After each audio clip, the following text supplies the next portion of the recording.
Welcome to Everything Casual, bringing you original football casual videos from the golden era of the 80s and 90s, right up to current day. Football away day stories and historic clashes between football firms. Subscribe so you don't miss out. We upload videos every week.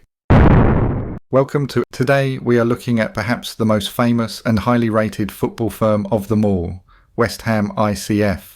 The under fives and everything in between. But this isn't the Hollywood version. This is their real history. There is no fairy tale happy ending. There have been many YouTube videos and documentaries on the ICF before. But we are going to dig a little deeper. Yes, we are going to look at all the faces and names you already know, like Cass Pennant, Bill Gardner, Andy Swallow, and so on. But what about names you may not have heard so much about, like Tommy Westy, Smudger Smith, Big Alfie and Vic Dark? We know about the hatred for Millwall and famous battles and history between the two. It's been done. It's the easy option, the safe bet. Let's see if we can do better than that and bring you history and stories you may not have heard before. Enough talking from me, let's jump straight into the ICF and their legendary history.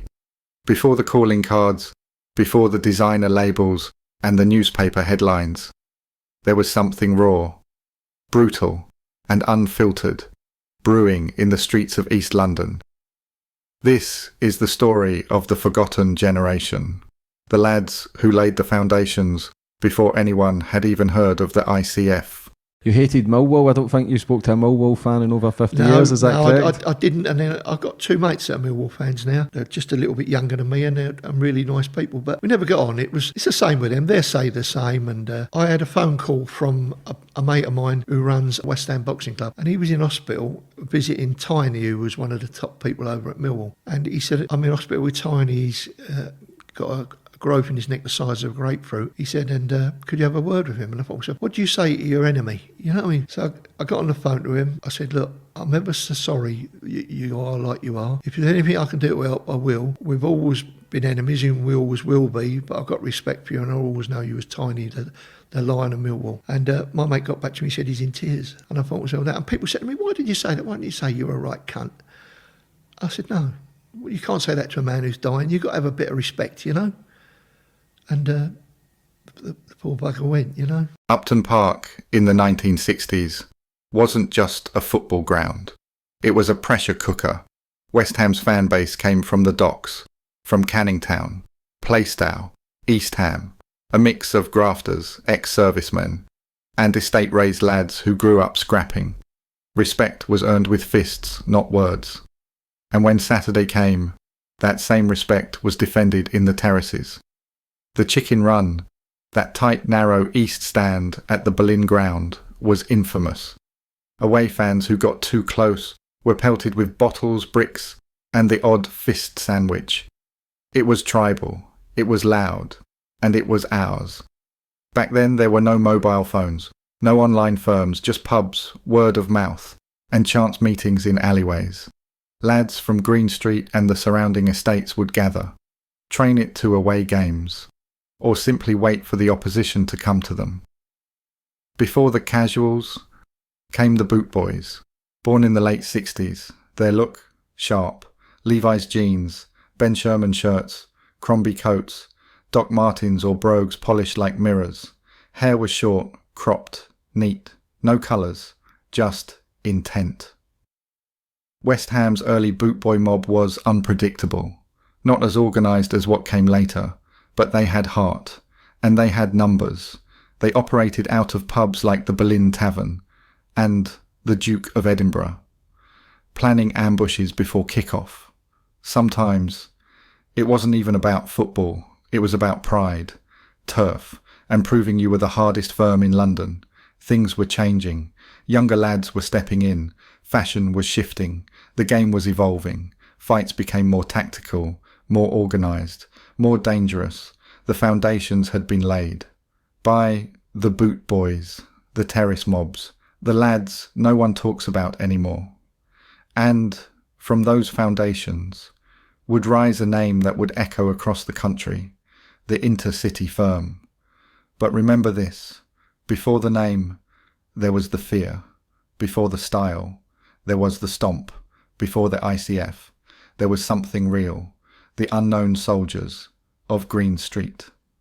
By the mid-70s, something had shifted. The days of random, disorganised mobbing were being left behind. In their place came something smarter, fitter, sharper. West Ham's new breed wasn't just fighting for a laugh. They were building a name, and they named themselves after the way they travelled. Intercity. Using British Rail's fast, long-distance trains, West Ham's firm could now hit cities quicker, harder, and more unpredictably than ever before. The Intercity Firm, or ICF, born out of terraces and train stations, forged in the chaos of away days.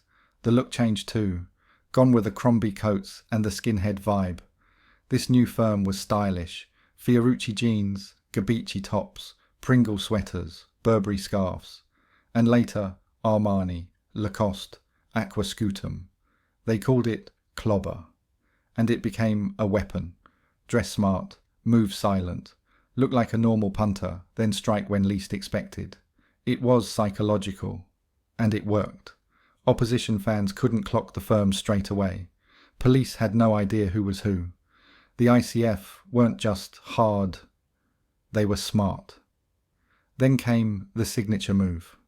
A small white card, dropped on the ground after a battle, or shoved into the hand of a dazed rival. It read simply, "Congratulations. You've just met the ICF." It was cocky. It was theatrical. It was unforgettable. Soon other firms would follow, but West Ham did it first. And in doing so, they turned football violence into something that made front-page news. But the ICF didn't stand alone. Bubbling just beneath them was a younger, rowdier unit. They called themselves the Under 5's, a name that originally meant they were under 5'8", but became synonymous with youth and aggression. They didn't wear the smart clobber. They weren't as organised, but they were hungry. Made up of teenagers and young men desperate to prove themselves, the Under 5's were like the ICF's unofficial apprentice firm. And sometimes they were even more unpredictable. Stories spread of them taking on grown men twice their size, or booting off in pubs before the main mob had even arrived. They were chaotic, but they earned their respect.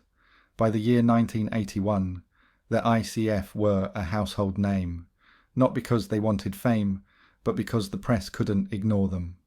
The calling cards, the fashion, the sheer boldness of it all.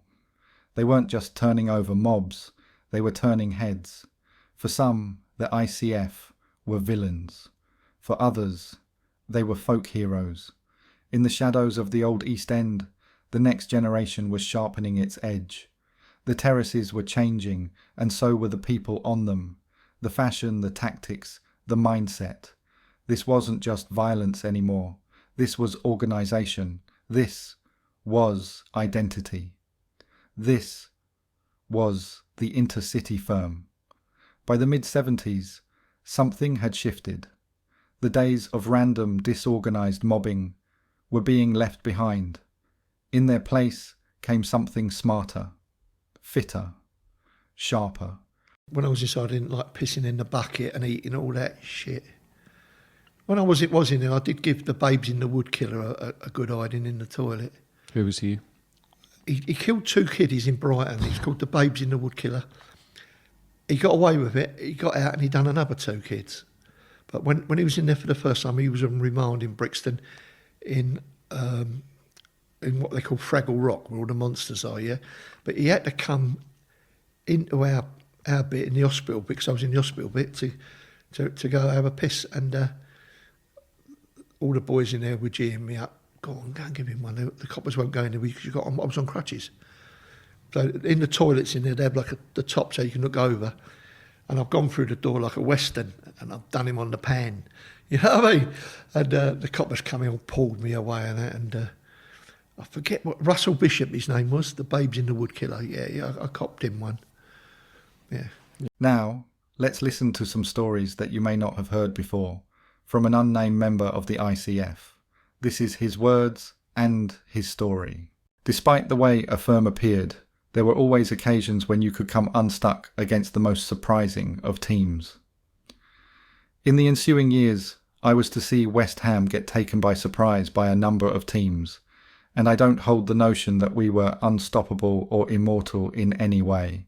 You have your good and bad days, but generally West Ham seemed to get more results than others, and they were as game as fuck wherever they went. They did not seem to have too many who would have it on their toes at the first sniff of trouble, and would nearly always stand and have it out, no matter what the numbers or the likelihood of copping a real beating. These were your mates who you grew up with, and no one wanted the reputation of being a runner or a coward. You stood by them no matter what. I suppose it was around the mid-70s that I had first heard the term intercity firm. It had become a powerful number of troublemakers who had decided to give up the football specials and travel outside the boundaries imposed by most clubs. Most people wanted to travel on organised coaches or trains, but this lot wanted that little bit extra, to travel undetected, at times that suited them, to enjoy a beer without the attention of old Bill. A lot of firms preferred the football special because they knew it guaranteed police protection if it all came on top. Even though they would shout the odds and get lippy from behind the safety of the police escort, they were content to have large numbers, all singing, and say they had taken it elsewhere.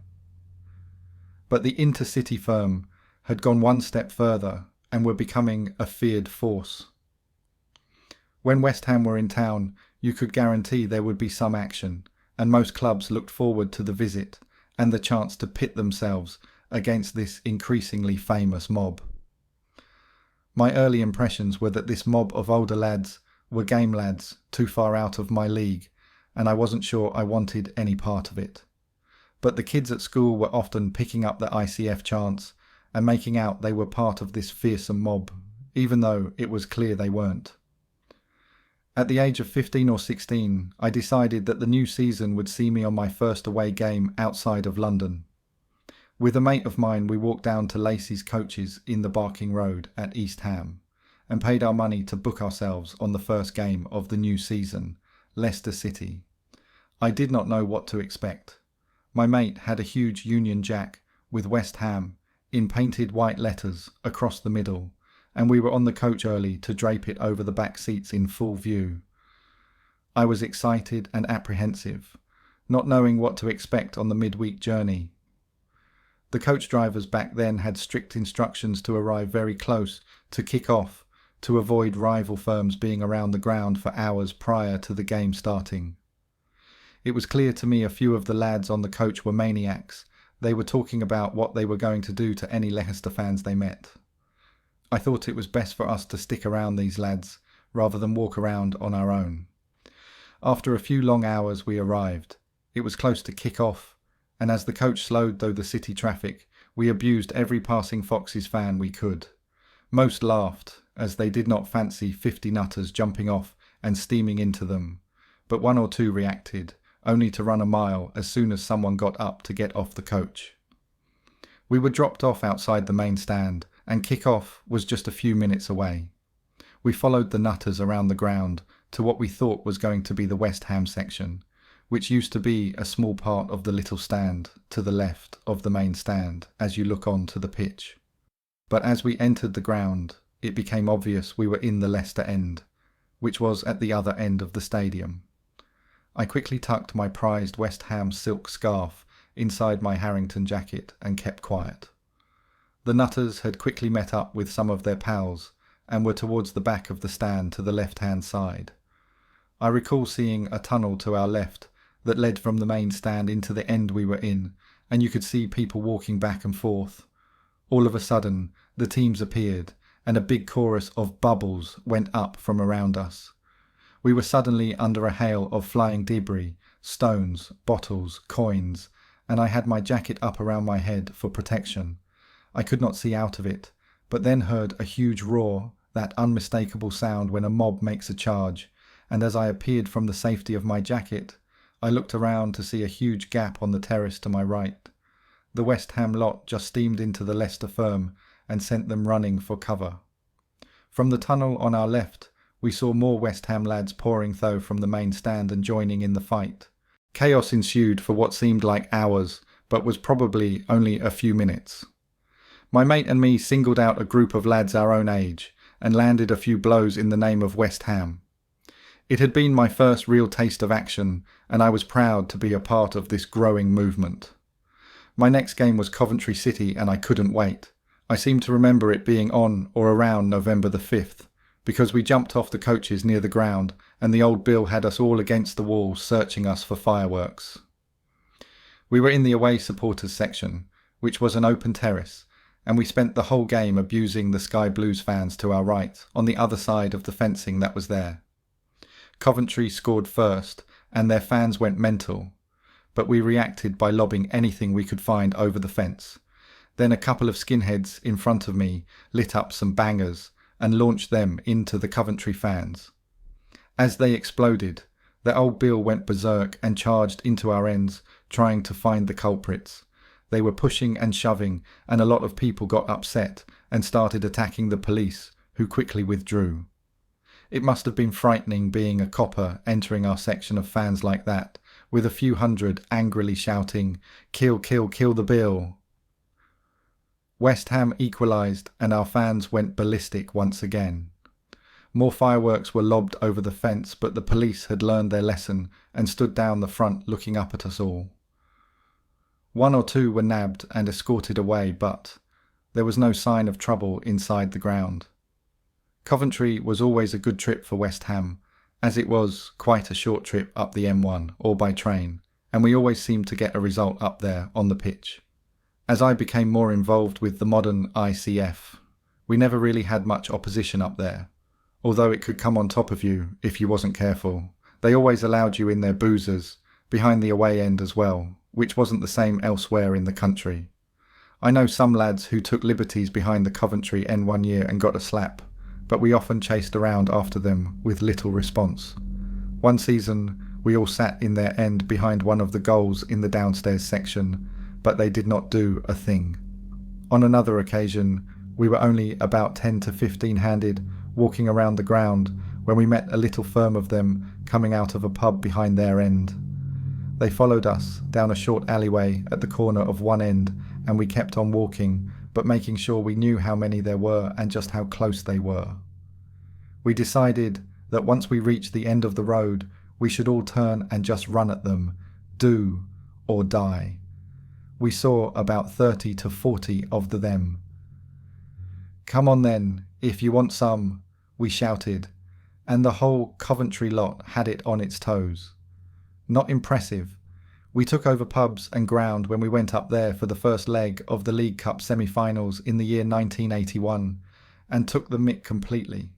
We lost 3-2 after leading 2-0, and we were gutted all the way home, thinking we had blown it.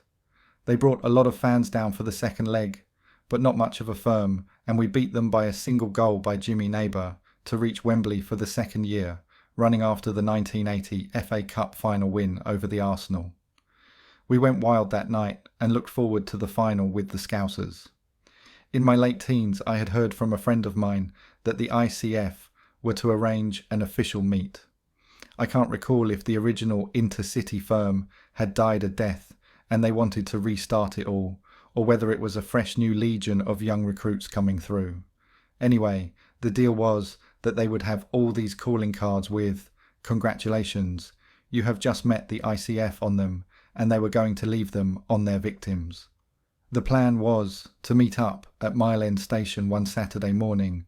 West Ham were at home that afternoon, and to travel on the tube to Euston and King's Cross and catch as many mobs as they could. There would be London firms going up north and lots of northern firms coming down to London, and they had one thing on their minds: carnage. I was working and unable to meet up in the morning, but by all accounts they dished it out to all and sundry that Saturday. They even did a group of Northern rugby fans who were in town for a big game, and they left them battered and bleeding.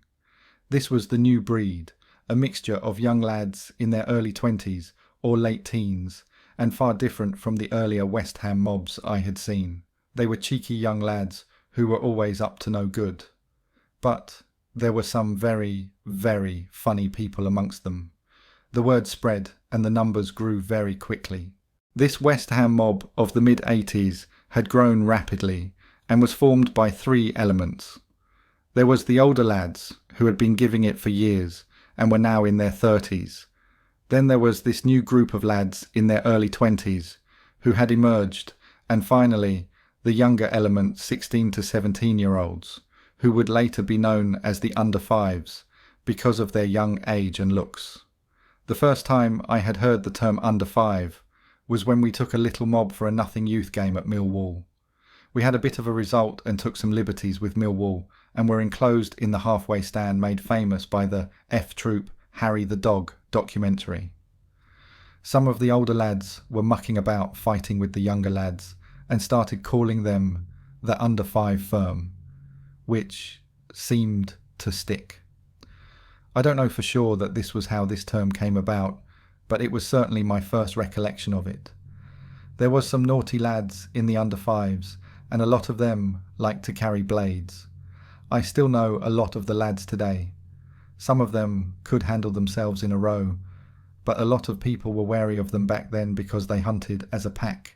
A few of them weren't all that good in a one-on-one row, but as a unit and with weapons they were deadly and would often leave their victims in a bad way. I think the fact that most had older brothers was part of the problem. Some of these older brothers were as hard as nails and a handful for anyone. The younger lads had reputations to keep up and made up for their lack of strength with the fact they were tooled up and weren't afraid to use what they had. Most of this mob came from the Custom House and Canning Town areas, and they were always seen as a group at away matches within the main mob. The ICF could easily muster a mob of 300 to 400 for the right game, and there was very rarely less than a hardcore 200 for most games. Although it was mainly local lads from East London and Essex, there were also a number of others that came from far and wide. Glaswegians, Welsh, Norfolk and Suffolk, Northerners and people from the suburbs of Kent and Surrey could all be found within the firm, and I personally knew loads of lads from these areas. I never ever fathomed how so many people could find out about a time and a place for a meet-up. But it happened. Mile End was always a favourite place for meeting up before away trips, as it combined the district and central lines on the tube, and was accessible for everyone from all areas. I would always know the time of the meet and the intended train we were going to catch out of Euston or King's Cross, and so did everyone else. Someone always knew, someone who had the details, and word spread like wildfire among the West Ham lads. You would be looking through the fixtures months ahead and trying to work out who you could meet on the tube or at the British rail stations around the country. New Street in Birmingham was always a good place for bumping into another mob, if we were heading further north and they were heading for the smoke. I spent my youth living for the next weekend. The ICF was probably at its peak in the early 80s, when we were back in the second division. That season saw an awesome mob cause havoc around the country, and the following few seasons after promotion were equally exciting. At the time, I was drinking around Stratford of a Friday evening, which was probably the busiest place around Newham for a night out, with a choice of many pubs and clubs at the time. People often frequented the Two Puddings or Bobby Moore's pub, which was a business venture for the late great player. But there was always trouble around the place every weekend. Little mobs from Canning Town, Stratford or Custom House would declare war on another little group, and it would kick off inside the boozers with pint glasses flying everywhere. These people knew each other and would have little retaliations over the coming weeks, though everything seemed to be forgotten the next morning when you all stood side by side for West Ham. Everybody had little scams going to get cheap rail tickets at the time. The student rail card was available to everyone under the age of something like 24, and you did not even have to be a student. And it gave you half-price travel anywhere. There were also people travelling on family rail cards. You could buy one full ticket and get 4 or 5 tickets at just £1. The younger lads would go as kids, and you split the cost between 5 or 6 of you. It was peanuts. Fellow travellers who had the misfortune to be on the same train, must have hated it. As soon as the buffet opened, everyone dried out the buffet bar, buying as much beer as possible. You were just topping up from the Friday night. Although there were those that did not consider the drinking side of the day, they wanted clear heads. The main faces within the ICF were known as the governors, men who had earned their reputations on the streets. You all knew them, who they were, and they often orchestrated events. I will not name anyone, but I think most people who have seen the Hooligan documentary will understand to whom I am referring. Certainly most West Ham knew them. The police tried to round them all up following that video, but made some serious mistakes in their prosecution, which resulted in all the cases being thrown out. This was the beginning of the end of the ICF though, and most boys wanted to keep their heads down for a while. I still see a number of lads at Upton Park, and indeed away games, but they tend to hang around in smaller groups, and they are there to enjoy the football rather than chasing opposing supporters all over the place. I still believe that the emergence of widely available drugs had as much impact as the introduction of the all-seater stadium in terms of things easing off. We were often drinking in the West End in our own little group on a Friday evening. It was nice to get out of the East End, but we were always bumping into little mobs from North or South London up there. There was always an atmosphere in the pubs and clubs, and it did not take much to spark off a big row. You could feel the tension when you walked into a club and saw another little team in numbers. You knew who they were, and vice versa. But when the house music scene kicked off towards the end of the 80s and early 90s, everyone was doing E, and the mood was noticeably different. The people who had wanted to hit you for who you supported a few months before were now all over you like a rash and talking all sorts of bollocks. But no one cared, and it was actually a refreshing change to be able to have some sensible, well, almost, conversations with some of your former enemies. Before this, I wouldn't dare admit to, or even entertain the thought of, having large groups of Arsenal and Spurs fans with me. But I go drinking with all sorts now, and apart from a bit of good-humoured banter, it never gets heated. It used to be very different. Back in the heyday of the ICF, I was working with a girl who had a flat in Stratford, and she was having a party one evening. She'd invited loads of people from work, and they came from all over the place. One big lump, an Arsenal fan, was all mouth and claimed he knew all their boys and hung around with them. I once saved him from a right hiding when West Ham were chasing Arsenal around Euston Station. He ran past me at full speed with about 6 or 7 gooners being chased by a large mob of West Ham. As he approached me, I shouted, "I'll have him," and was about to unload one on him when I realised it was the gooner from work. The other 6 kept running, and I told him to stay with our little lot.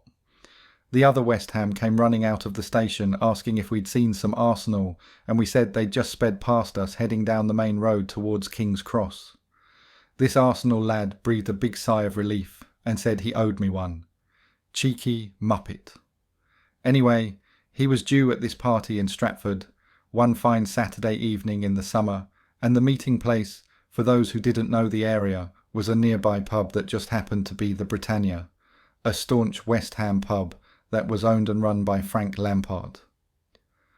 I later found out at the party, from others that were in the pub, that the gooner bowled in the joint, complete with red home shirt, and was very quickly approached by one of the regulars who insisted he remove the offending shirt, or F, off to another, friendlier pub. He had no choice, as he didn't know where the party was, so he removed his shirt and sat quietly in the corner, much to the amusement of all those present. Priceless. I happened to be working in South London at this time, and was friendly with a number of good lads. Some were Arsenal, 1 or 2 Spurs, and a few Millwall lads who were good blokes. One was scary looking, with a big scar right across his eye from top to bottom, the result of a glassing that left him partially blind. He was actually a really good lad, not as fearsome as at first appeared, and we often swapped tales from our respective weekend adventures across the country. I think West Ham and Millwall had a mutual respect for each other, Not that we'd admit that at the time, as we were basically very similar, very poor areas which were built around the now defunct docks. Wide boys everywhere offering you everything from a joint of meat for your Sunday dinner through to a new TV or sofas in every pub on every corner. Both mobs were fearless and very rarely backed off or ran, even when the numbers may have been against them. A lot of the West Ham lads, especially the old school mob, were also involved in gangland stuff in the East End of London. You probably already know all about Carlton Leach, and I have a video on my channel covering his story, by the way, so go and check that out if you haven't already. But now, let's get into another former ICF lad that also found himself on the wrong end of the law. This is the one and only Vic Dark. Ruthless armed robber, expert martial artist, infamous prisoner. Vic Dark is a man well respected in the underworld and etched into the archives of Britain's criminal history for a daring robbery that saw a shootout, hostage taking, and over 20 years as a catty prisoner. But what people don't often talk about is the brutal early years as Vic followed his beloved West Ham, immersing himself in the volatile world of football hooliganism, where the buzz of pure mayhem and violence infiltrated his life for a short, intense period. Vic Dark, born of a Maltese father and a flame-haired mum, talks of growing up in abject poverty in the East End, scavenging for survival in the early years, and was very much a product of his environment. As a young teenager, Dark was obsessed with Bruce Lee, Enter the Dragon being a big hit at the time, and he joined a dojo to learn the art of karate, which installed a discipline and a love for martial arts. Kickboxing, boxing, judo, he threw himself into all the different forms, making him a formidable fighting machine. In the 70s, he talks of a real hatred for authority and the ruling elite, living in their safe bubble, dictating the rules, whilst the working class suffered, scratching a living in dead-end jobs, with no families on the breadline. One of the outlets to vent their frustrations and anger that simmered through the week was a matchday weekend, where Vic and his mates started causing chaos, actively seeking out rivals to batter unconscious. In Vic's book, Into the Heart of Darkness, he's very clear that football was the furthest thing from their mind. It was the action they were seeking, and as the months and years progressed, so did their lust for violence. West Ham's football mob in the 70s was split into various groups, like the Chadwell Heath Gang and Mile Enders, with the snipers from Canning Town and Custom House and the infamous ICF coming a little later down the line in the late 70s. Vic at his early age was sussing out who had the bottle amongst the lads he went fighting with, and began forming a tight, loyal, violent bunch that were prepared to go all in and not averse to being tooled up. The weapons of choice were wooden hammers with leaded weights that they would use to quickly render bloodthirsty opposing hooligans unconscious. He even talks of his firm throwing the hammers high up in the air over the away fan area when playing Man United, so they rained down, causing maximum damage indiscriminately. There's no sugarcoating it. Vic and his gang were at the sharp end of football violence that went a step further than your average football lad's punch-up on a Saturday and back to work on a Monday with a shiner and a few stories to tell the boys. This was proper, naughty violence. During this period, Vic had also started his career in armed robbery, and he says that the experience of being outnumbered on an away terrace with hundreds of bloodthirsty opposing hooligans trying to literally kill you is good training in staying calm under immense pressure when committing armed robberies. He also uses the opportunity to bring in the fad of wearing masks at the match to cover their faces, with his mask of choice being the American president Richard Nixon. As the intercity firm formed in the late 70s, West Ham's football gang became more organised and increasingly violent, leading to many bloody battles that Vic speaks about with the likes of Man United, Sheffield, Chelsea and Wolves. The ICF pioneered calling cards that were left on victims. They read, "Congratulations, you've just met the ICF," and would make use of the intercity trains to travel to away games rather than the specials the police organised. On one occasion, Vic and his firm sneaked into the Chelsea North Stand, pretending to be Chelsea fans until 20 minutes before kick-off, and they let out an almighty, "Irons! Irons!" And a ferocious row kicked off with 15 of them fighting off hordes of infuriated Chelsea, tripping over themselves to exact revenge. As Vic and his lads fought their way onto the pitch, a huge roar of "We're proud of you, we're proud of you," bellowed out from the Hammers fans' end. It's hard to explain the adrenaline rush and pure naked animalistic emotions that I felt when in a fight for survival in these types of situations. No referees, no controlled environment. This is the rawest form of animal on animal violence that many will shudder thinking of. There are many types of football, lad. Some like the banter and brotherhood, but shy away from the violence, and others that love to be in the thick of things. But Vic took a more considered approach, always at the front, leading the charge, but also thinking and observing the men around him, of strengths and weaknesses. A calculating mind that seemed to always have other, more lucrative objectives on his mind. In one gruesome episode, Vic was fighting in a particularly nasty situation with an unarmed rival firm, and bodies were dropping left and right from blade wounds, with one nearly losing his life. The thought of being weighed off with a life sentence for a fight over nothing more than a desire to conquer the opposing firm was not a trade he was interested in, and he walked away from the brutal football scene. Vic went on to be jailed for 2 serious armed robberies, one which earned him a 24-year sentence. So some will say this was worse than the football fighting. But the point is, there was monetary reward at the end of those jobs, if they'd have been successful. As far as I'm aware, Vic Dark is out, fit and healthy, and leading a straight life, but will always remain one of the most respected faces from the underworld, a man with old school morals, who did his prison the proper way, and is held in the highest regard by people I speak to who know him. In all of the documentaries and YouTube videos about the ICF, you don't really hear much about one of the first original football firms that West Ham have produced. I am talking about the Teddy Bunter firm. So, let's hear from the man himself in his own words. All credit for this interview goes to Cass Pennant and his book, Top Boys. A great book interviewing prominent members from firms up and down the country. I will leave a link in the description if you want to buy the book, honestly. It's one of the best around. Anyway, let's hear from the legend that is Bunter. This is what he had to say when Cass interviewed him. There has been several great battles that I have been directly involved in.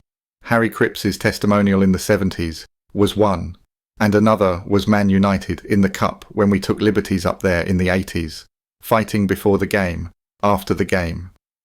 We all got up there early. They wonder what hit them, basically. When Chrissy Harris got a whack off Sammy the Engine, it just went off from there. It was all over the place. I think a few West Ham took their pub on the corner. I forget the name of the pub, but it was fighting everywhere. Before the game in the town centre near the station, and after the game in the streets just outside the ground. The old Bill didn't have a clue. It just kept going and going. Birmingham. That was the FA Cup. 1984. Pitch invasion and all that. Plenty of fights before the game again and afterwards. Mainly in the town centre again, with the Zulu lot. I went with my mate Dave. They went early, but I met them up there in the pub, and it just went off from there. My mate Dave, who ain't a fighter, was shitting himself all the way through the game. I said, well, you'll have to stay with me because I'm with Ted and all that lot now. I didn't get on the pitch, but most of the others did. We was in the side of the ground, but the main West Ham was behind the goal. I don't think there was any fighting on the pitch, because I don't think Birmingham got on the pitch, but there were plenty of fights after the game. Chelsea, that's when they was fighting, in 3 parts of the ground and the shed on the west stand. I think you was involved in that. It was all in the corner with the ICF lot, and that's when all the police horses come on the pitch, took half the shed. Canning Town was in the west side, but when the fighting went off, all the West Ham up the other end, the visiting end, all was on the pitch trying to get up and help everyone else. It just went off all round. The police horses stopped it by forming a line across. They put all West Ham in the fucking corner, and I can't remember exactly if they escorted them all out, or made a big gap like they used to in the old days. But they stopped the game for a little while, and I've never seen nothing like it at a football match. The fighting. Once, I ran on the pitch at Upton Park and confronted Winnie Donachie from Man City. The reason I did that was because he'd just fouled Alan Devonshire, but I was so pissed I punched him. He then punched me, and Mark Doyle, the wanker, kicked me. I was so drunk I didn't know what I was doing. It was all in the papers the next day. The first we knew of this was when a bus conductor kept looking at me, and as we got off the bus, on the back of the newspaper he was reading, there was a picture of me and the headline saying, "Do you know this man?" It also appeared on A Question of Sport, What Happened Next, and it was also on Match of the Day that Saturday night after the game. On the match highlights, they showed that incident when I was on the pitch. I think that's how the BBC got it for A Question of Sport several years later. Well, Stoke, when we played them in the Cup semi-final, 1972 I think. The first game was up there. We went up in cars, me, Ted, Big Fat Ronnie, Simo and all the others. And we were all boozed up apart from the driver. We all met up in the pub up there, and then went in their end because it was pay on the turnstiles. We were running up the stairs, shouting and hollering, and I remember getting a golf ball on me head. I fell backwards, and someone picked me up, but I can't remember who. I had a effing big lump on me head from the golf ball thrown by a Stoke supporter, but it went off big time up their end, which we took. I'll always remember that one. But nothing happened at our ground in the second leg, or any of the replays. We had Burnley away. They used to have a side, a great big side, and we all went in there, one side. Then it all went off, big time, in their ground. It didn't last, because we took their effing end or side, whatever you call it, and we took liberties up there. I think that was in the 70s. I do rate them. After the game they came looking for us and they wanted it. Any other team apart from Stoke and Burnley, I don't think they had the bottle in them days. But Stoke and Burnley had a effing mob, and we had a mob, and they wanted it, and we wanted it. When we played Birmingham on the last game of the season the year we went down, I didn't go, but I've heard plenty of stories from my sons and me friends, and all that. A close pal, his boy got bitten by a police dog up there, and got compensation of 500 quid, which was F all. He's got a great big scar. It's just not happening now. I think Birmingham knew they got effing shown up and all on their own manner again. I think the police suss a lot of it out quite well. West Ham turned out at Millwall last year, with people meeting at Stratford, and Poplar at 7 in the morning. The pub's open, there's 500 people in there, and it only wants a neighbour to phone the old bill up, you know what I mean? The police are very clever at the moment. You might get the occasional 20 against 10 round the back who don't go to football, like me, 3 miles away or something like that, before and after the game, but there ain't no fucking 600 versus 600, no more. None of the heavyweight stuff. Quite a few people met in pubs in Leytonstone and Stratford, but mainly it was the Plough and Harrow where we met.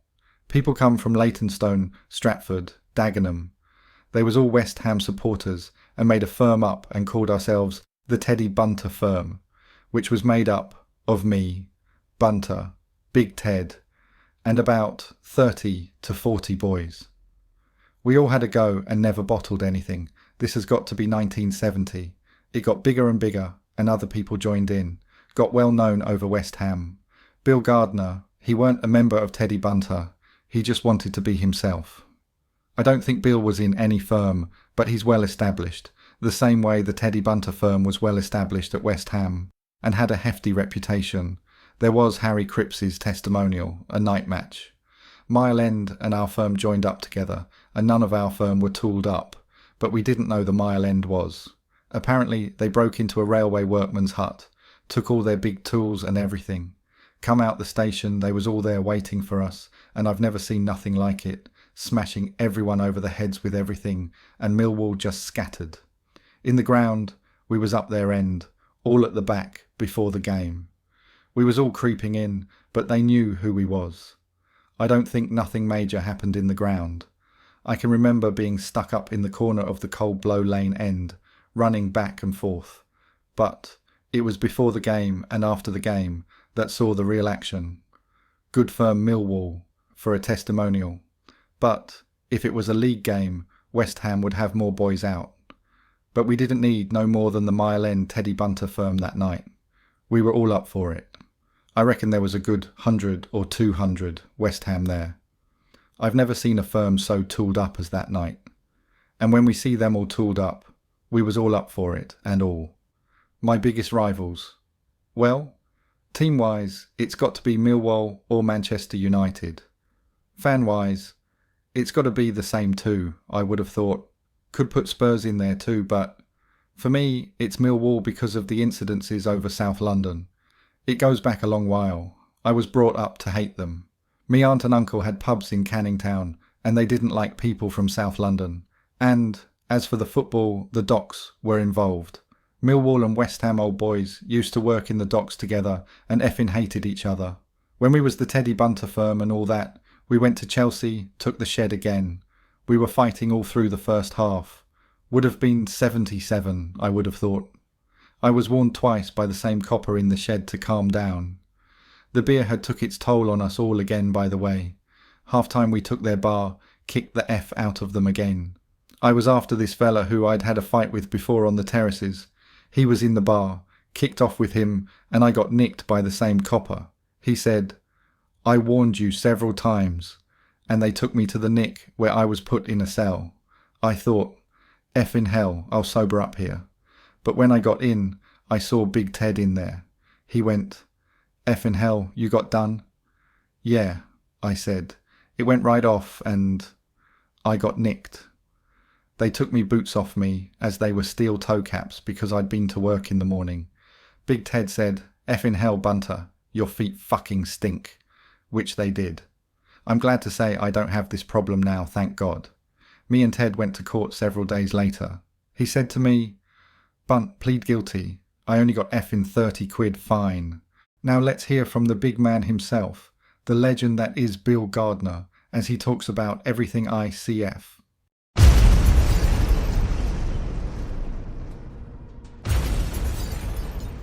I followed this group of men up the road at Derby County when we played, and they was all 20 years older than me, and I thought, well, these are the people to be with.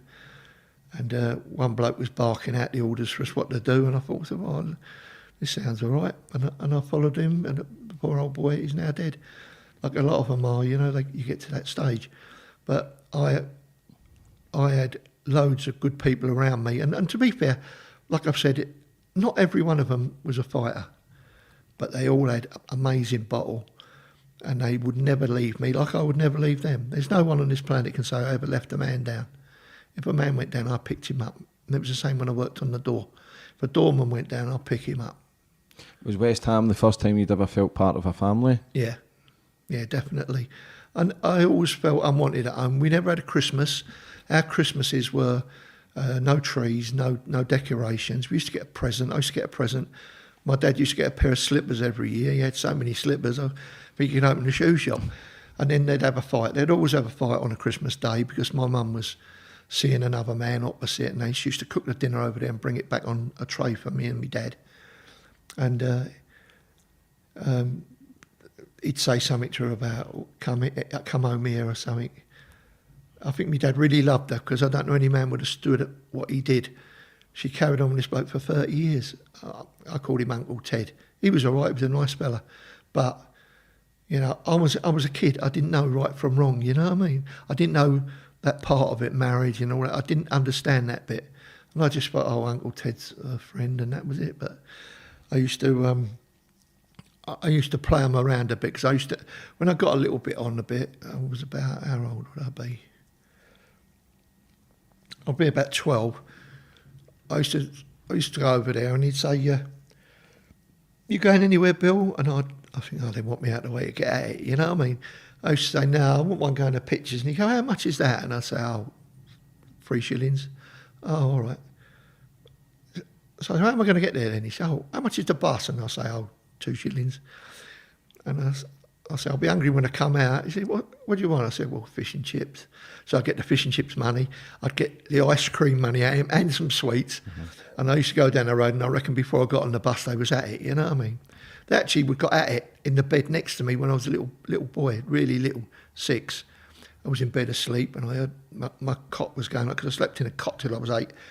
And I felt this shaking, and I looked round, and he was on top of me mum, giving her one. And he went, "Shh, go back to sleep." Yeah. And I didn't know them in them days. I just thought that was life. That was the life that we all have, you know what I mean? And then she sometimes used to touch me inappropriately, apart from the beatings. And everything was mental torture. I got told a lot of times, you shouldn't be here, Anne should be here. That was my sister who died. I was told a lot of times, we don't want you. And I think that it all added up in the end. And to be fair, I think that I've done well to come out of it as good as I have done, considering what it was like. And I can only describe it, looking back now, hell. It was hell. Yeah, but like I say, Bill, you're a legend, man. Everybody knows you. Everybody's got massive respect for you. I ain't a legend for finding a cure for cancer, am I? Yeah, no. You know what I mean? A legend for what? Having a fight at a football match. For being homeless at 14 and coming through it, starting your own business, building a network of friends, building trust, like being loyal to what you believe in. Loyalty and honour is the two main things in my life. Loyalty and honour. Without them things, you know, you've got nothing. You might as well write them out of the dictionary next. Not many people have got them. Yeah. Courage, loyalty and honour. Did that fuel you with a lot of anger going through your teenage years and getting into your 20s, Bill? Not really, to be fair. I sort of like put it to one side. When you have things like that happen to you, you put it to the side of your mind and you get on with your life. And that's what I did, you know. I thought myself, well, I don't know. You know, this ain't what it's got to be about. One night I was in the graveyard and there was a hole in the fence I could get through and there was no other way in. And I was sitting there and all of a sudden I heard this noise and this bloke sat in a chair about where you are from me now. And I looked at him and I thought to myself, is he another pisshead or what is he? You know what I mean? And we started talking and he said to me, you won't be beaten, but you'll die a terrible death. That's what this bloke said to me. And I thought, oh, no, I'll tell him to fuck off in a minute. When I looked round, he'd gone. As quick as he come, he went. But that's what he said to me, you'll never be beaten, but you'll die a terrible death. And I always remembered that. My whole life, that was one of the things I always remembered. That's a lot of torment, but that's a lot of mental abuse as well as physical. Did you ever speak to anyone about that? When I was at primary school, I was very low on confidence. Used to get bullied a lot. And I got bullied so many times that they sent me to see this Dr. Brown to have hypnotherapy. And he only done it on two kids, one boy from Burnley and me. And I went in there and the first couple of sessions I thought, oh, this is nothing. You know, I didn't think it did nothing. And after I'd have a few sessions, I used to come out there feeling different. And from being like everyone bullying me, I stuck up for myself. And that's one of the things I've always been for, to stop bullying anybody. Because either they're fat or they're ginger or they wear glasses. You know what I mean? I hate bullies. I will fight bullies all day long and I'll fight them until I go in that box. Simple as that. But I had one boy there at school, primary school, he used to really have it in for me. And I didn't see him till I was 18 years old. And I went up to him and I said, hello, mate. And he looked at me like he didn't know me. He said, sorry, I don't recognise you. I said, I went to school with you. I sat next to you and he looked at me. He went, oh, Bill Gardner. I went, yeah, that's right. But he didn't say it, oh, Bill Gardner. He said it in a way that was, you lump of shit, you know what I mean? So I punched him in the mouth. He's gone down. Has he got anything to say now? And he went, no. So I went off. And I felt good about that all the grief he gave me, the times he used to push me off the chair, you know, I thought, I've got my own back now. And that was it. I won't take liberties with people. If I beat them, I walk away. That's it. I don't take liberties. I'm not a liberty taker. I fight fair, you know, always have done. Yeah, it's changed days now, Bill. Yeah, it is. How many West Ham games do you think you've been to over the years? I've been going 62 years. Obviously, I was banned for 4 years. I couldn't go them 4 years. And I've most probably missed 30 in all the other years I've been going. And that's home and away. I go Europe, you know, if we play pre-season tournaments in Spain, Austria, I go all them. And the games we have played in Europe, I've gone to all them. And the clubs are very special to me. Not this place we play now, I hate it, and I don't like the owners now. But I'm not one of them that goes on about we've got to spend millions and millions and millions. I want the club to bring in youth, go out, get a good scouting network, bring all the best young players in, and make a team like that, you know, so that they're homegrown and you can get proud of them. I mean, like, we got Declan Rice who plays for us now. I know Declan's mum and dad quite well, so I go to New York with them once a year. We see each other out there, and he's a nice lad, and I wish him well, and I think he'd be the next one to go from West Ham, because he's ambitious, he wants to win things, and it don't look like we'll win things. It's Europe this year, but I don't think this year we'll get carried away too much. It won't last long. We're West Ham, you know, we ain't them big clubs that win things. But he's a good boy, Declan. When we went to Germany, we had a coach, and he got on the coach and he shook everyone's hand on the coach and thanked us all for coming. And when my mate Dennis, God bless him, died last year with cancer, he went round Dennis's house and saw him, and it made Dennis's day, you know. And he done the same for another friend I've now got, Chaz, who's got a brain tumour, and he sent him a message and all. He's a genuine nice fellow, and I wish him well. Yeah. He's not really happy that he's getting to Europe. Is that the only third time West Ham's been in Europe, finishing 6th last season? 75-6 we went 80-81, and then we went before in 65, and I went to the home games but not the away games in them days.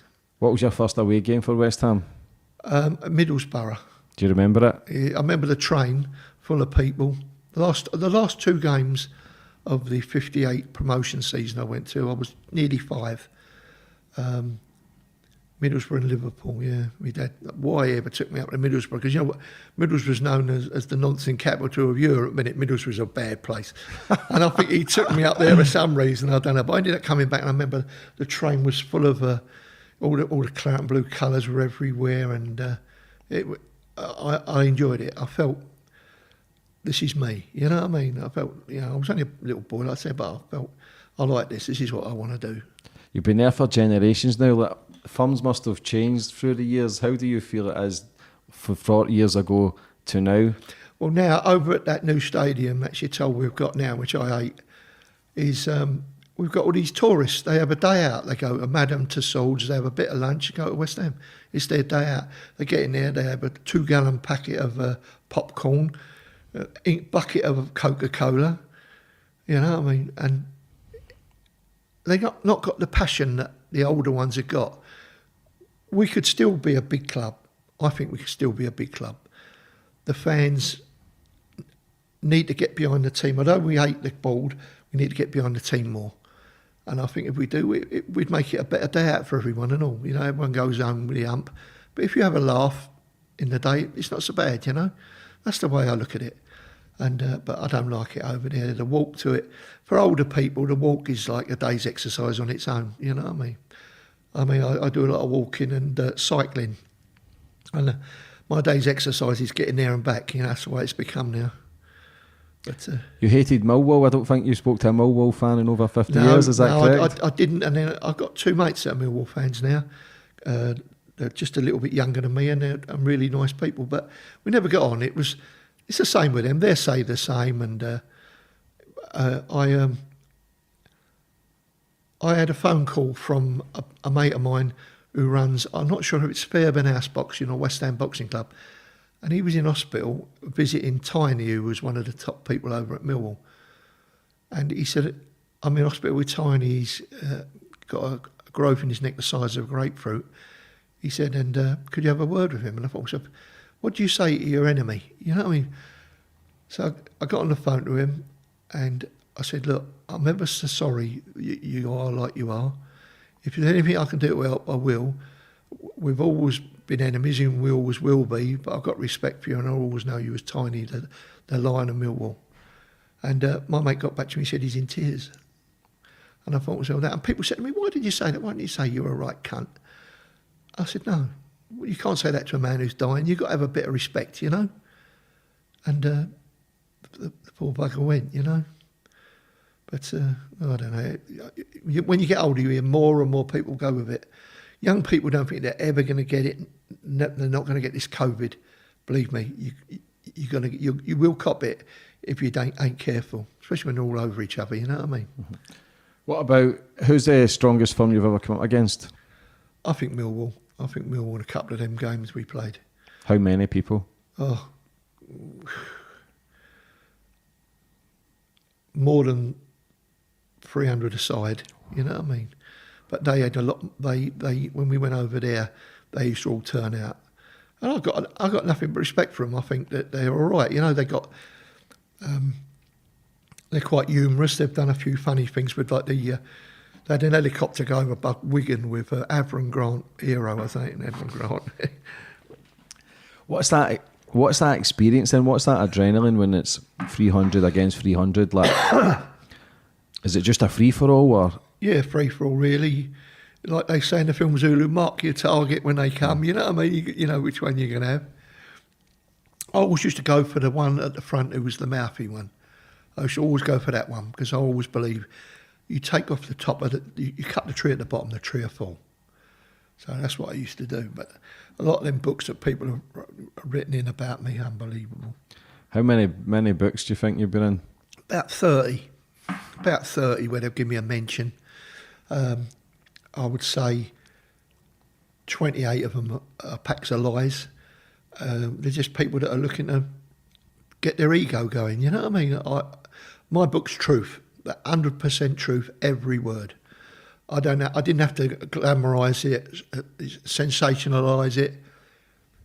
You know, people say about me in there and people talk about me and I get all this, they say like, you know, what I was and what I wasn't at, but that was what I was, that ain't what I'm like now. You know what I mean? I'm a family man. I live in the country. I do country things, you know? Change days, Bill. Yeah.